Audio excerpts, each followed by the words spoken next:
Hello everyone, मैं हूं doctor Surabhi Solanki और आप देख रहे हैं मेरा चैनल डॉक्टर सुरभि की प्रेगनेंसी टिप्स। आज इस वीडियो में आपको बताने वाली हूं कि अगर पीरियड के पहले आपको थोड़ा वाइट डिस्चार्ज होता है वेजाइना में से, तो क्या ये नॉर्मल है या इसमें कोई एबनॉर्मेलिटी को ये शो करता है। आपकी जो मेंस्ट्रुअल साइकिल होती है उसमें डिफरेंट टाइम्स में किस टाइप का डिस्चार्ज वेजाइना में से आप एक्सपेक्ट कर सकते हैं, क्या नॉर्मल है क्या एबनॉर्मल है, कौन सी ऐसी कंडीशंस हैं जो कि अगर आपकी वेजाइना के डिस्चार्ज के साथ एसोसिएटेड होती हैं तो उस कंडीशन में आपको ट्रीटमेंट की ज़रूरत होती है। तो चलिए वीडियो को शुरू करते हैं बिना किसी देरी के।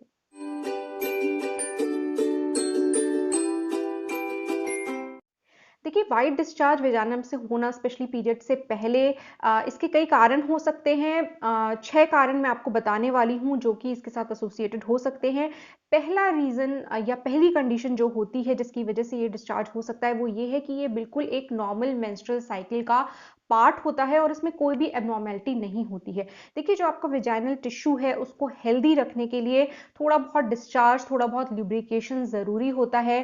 क्या होता है कि जो आपके वेजाइना के सेल्स हैं वो रिन्यू होते रहते हैं और जो पुराने सेल्स हैं वो शेड ऑफ होते हैं, थोड़ा बहुत फ्लूइड का डिस्चार्ज होता है और ये डिस्चार्ज आप एक वाइट डिस्चार्ज के फॉर्म में अपने वेजाइना में से देख सकते हैं। तो इस टाइप का डिस्चार्ज नॉर्मल होता है जब तक कि वो बिल्कुल ओडरलेस हो। ओडरलेस मतलब कि उसमें कोई बैड स्मेल नहीं है, साथ में आपको कोई इचिंग नहीं है, कोई बर्निंग नहीं है, यानी कि खुजली या जलन कुछ साथ में नहीं है और कोई प्रॉब्लमेटिक सिम्टम साथ में नहीं है और डिस्चार्ज थोड़ा बहुत ही है, बहुत ज़्यादा डिस्चार्ज आपको नहीं हो रहा है। तो ये आपकी नॉर्मल मेंस्ट्रुअल साइकिल का एक पार्ट होता है। स्पेशली जो आपका पीरियड आने वाला होता है उससे पहले जो आपका वाइट डिस्चार्ज होता है आपके वेजाइना में से, वो जनरली उस टाइम पे आपकी बॉडी में प्रोजेस्टेरॉन हार्मोन की प्रीडोमिनेंस होती है और प्रोजेस्टेरॉन जो होता है वो डिस्चार्ज को थिक और वाइट बनाता है, यानी कि वाइट कलर का डिस्चार्ज जनरली प्रोजेस्टेरॉन के असर की वजह से होता है।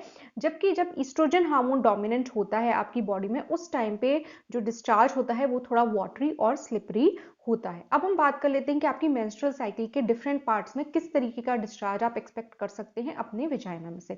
तो सबसे पहले अगर पीरियड के तुरंत बाद के 3-4 दिन की बात कर लें तो उस टाइम पे जनरली ड्राइनेस रहती है, किसी तरीके का कोई डिस्चार्ज आमतौर पे नहीं होता है। इसके बाद के जो 3-4 दिन होते हैं उसमें थोड़ा डिस्चार्ज स्टार्ट हो जाता है आपके वेजाइना में से। तो ये डिस्चार्ज उस समय वाइट और स्टिकी चिपचिपा डिस्चार्ज होता है। उस टाइम पे आपकी ओवरी में एग्स जो होते हैं वो डेवलप हो रहे होते हैं और ये जो फेज होता है ये फॉलिकुलर फेज होता है आपकी मेंस्ट्रुअल साइकिल का। फॉलिकुलर फेज में क्या होता है कि आपकी ओवरी में कई सारे फॉलिकल्स डेवलप होना स्टार्ट हो जाते हैं। फॉलिकल्स के अंदर ही एग होता है, यानी कि फॉलिकल जो होते हैं वो फ्लूइड फिल्ड बैग्स होते हैं या तरल पदार्थ से भरे हुए थैली जैसी होती है जिसके अंदर छोटे छोटे एग्स होते हैं। अब इनमें से एक फॉलिकल जो है वो डोमिनेंट फॉलिकल बनता है, यानी कि उसका साइज और फॉलिकल्स के मुकाबले बड़ा हो जाता है और ओव्यूलेशन के टाइम पे यही जो फॉलिकल है ये रप्चर होता है और एग को रिलीज करता है। तो एग जब आपका रिलीज होता है उस टाइम पे जो आपके विजाइना में से डिस्चार्ज होता है वो थोड़ा वाटरी और स्लिपरी होता है या स्ट्रेची हो सकता है। तो इस टाइप का डिस्चार्ज इंडिकेट करता है जनरली कि आपके ये ओव्यूलेशन का टाइम है। तो ओव्यूलेशन के टाइम पे ये जो क्लियर और वाटरी सा डिस्चार्ज होता है ये स्पर्म फ्रेंडली होता है और स्पर्म्स को अपने थ्रू पेनिट्रेट करने में हेल्प करता है। तो ओव्यूलेशन के बाद फिर से प्रोजेस्टेरॉन हार्मोन जो है वो डोमिनेंट हो जाता है, जो कि प्रोजेस्टेरॉन आपकी जो एंडोमेट्रियम होती है यानी कि यूट्राइन लाइनिंग होती है उसको थिक करने में हेल्प करता है ताकि वो यूट्रस को इम्प्लांटेशन के लिए तैयार कर सके। तो जब ये फेज होता है इसको ल्यूटियल फेज कहा जाता है। इसमें जो डिस्चार्ज होता है वेजाइना में से वो फिर वापस से वाइट और थिक हो जाता है। तो इस तरीके से वेजाइना में से अगर आपका थोड़ा बहुत वाइट डिस्चार्ज होता भी है पीरियड से पहले तो कई बार ये बिल्कुल नॉर्मल होता है, स्पेशली अगर इसमें कोई स्मेल नहीं है या इचिंग या बर्निंग आपको नहीं हो रही है। अब हम और रीजंस की बात कर लेते हैं जिनकी वजह से कि वाइट डिस्चार्ज हो सकता है आपको पीरियड से पहले। तो इसमें से पहला रीजन है कि अगर आप बर्थ कंट्रोल पिल्स यूज कर रही हैं तो क्योंकि इनमें हार्मोन्स होते हैं उनकी वजह से भी आपका थोड़ा वाइट डिस्चार्ज जो है वो बढ़ सकता है पीरियड्स के पहले। तीसरा रीजन जो हो सकता है वाइट डिस्चार्ज होने का वो है प्रेगनेंसी। कई बार प्रेगनेंसी का भी एक अर्ली सिम्टम होता है वेजाइना में से थोड़ा डिस्चार्ज होना, लेकिन इसको नॉर्मल डिस्चार्ज के साथ डिफ्रेंशिएट करना मुश्किल होता है। हालांकि प्रेगनेंसी वाला जो डिस्चार्ज होता है वो ज़्यादा थिक और क्रीमी होता है, लेकिन इसको बताना मुश्किल है कि ये अर्ली प्रेगनेंसी का साइन है या फिर आपका नॉर्मल पीरियड आने वाला है। इसके अलावा वेजाइनम से डिस्चार्ज होने का रीज़न हो सकते हैं कुछ सेक्सुअली ट्रांसमिटेड इन्फेक्शंस या डिजीजेस जिनको कि एसटीआई या एसटीडीज बोला जाता है। इनमें से जो मोस्ट कॉमन होते हैं वो है क्लेमाइडिया का इन्फेक्शन, ट्राइकोमोनास का इन्फेक्शन और गोनोरिया का इन्फेक्शन। गोनोरिया और क्लेमाइडिया में जो डिस्चार्ज होता है ये व्हाइट से ज़्यादा थोड़ा येलोइश होता है और पस जैसा डिस्चार्ज होता है। हालांकि ये भी पॉसिबल है कि इसमें अदरवाइज ये एसिम्टोमेटिक हो, यानी कि और कोई सिम्टम आपको साथ में नहीं मिल रहा हो, खाली अगर येलो और पस लाइक डिस्चार्ज हो रहा है तो जनरली गोनोरिया और क्लेमाइडिया में इस टाइप का डिस्चार्ज होता है।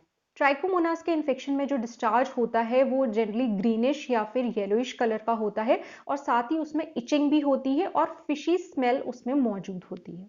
अगला रीजन जो बहुत ही कॉमन है जिसकी वजह से कि वाइट डिस्चार्ज हो सकता है वेजाइना में से वो है यीस्ट इन्फेक्शन, जिसको कि कैंडिडियासिस भी बोला जाता है। यीस्ट इन्फेक्शन के चांसेस पीरियड से पहले काफी बढ़ जाते हैं। तो इसके सिम्टम्स ये होते हैं कि इसमें थिक वाइट डिस्चार्ज होता है, लेकिन साथ में आपको अपने वेजाइना में और वल्वा में बहुत ज्यादा इचिंग और बर्निंग भी होती है। अगर आपका किसी तरीके का एंटीबायोटिक का ट्रीटमेंट चल रहा है तो उस टाइम पे भी यीस्ट इन्फेक्शन होने के रिस्क जो है वो बढ़ जाते हैं। अगला रीजन जो हो सकता है आपके वेजाइना में से डिस्चार्ज होने का वो है बैक्टीरियल वेजाइनोसिस। ये जनरली तब होता है जब आपके वेजाइना में नॉर्मल बैक्टीरिया का जो बैलेंस होता है वो बिगड़ जाता है। स्पेशली देखा गया है कि जो विमेन स्मोक करती हैं उनमें इसके होने के ज्यादा चांसेस होते हैं। तो इसकी कंडीशन में जो डिस्चार्ज होता है वो थोड़ा ग्रेश व्हाइट कलर का होता है और साथ ही उसमें फिश जैसी स्मेल भी आती है।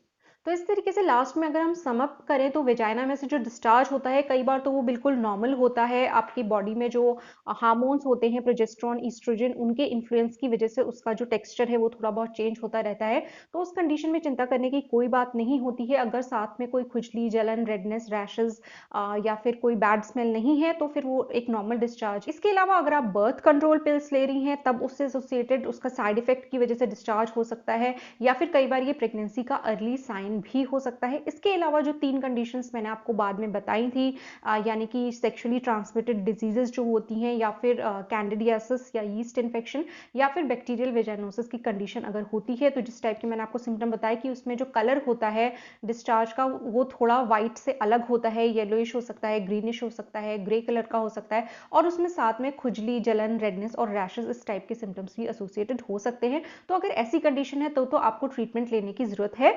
अदरवाइज इसमें ट्रीटमेंट की कोई बात नहीं है और ना ही चिंता की कोई बात होती है। तो होपफुली आज का ये वीडियो आपको कुछ यूजफुल लगा होगा, काम का लगा होगा। अगर अच्छा लगा है तो वीडियो को लाइक कीजिए और मेरे चैनल को सब्सक्राइब कीजिए।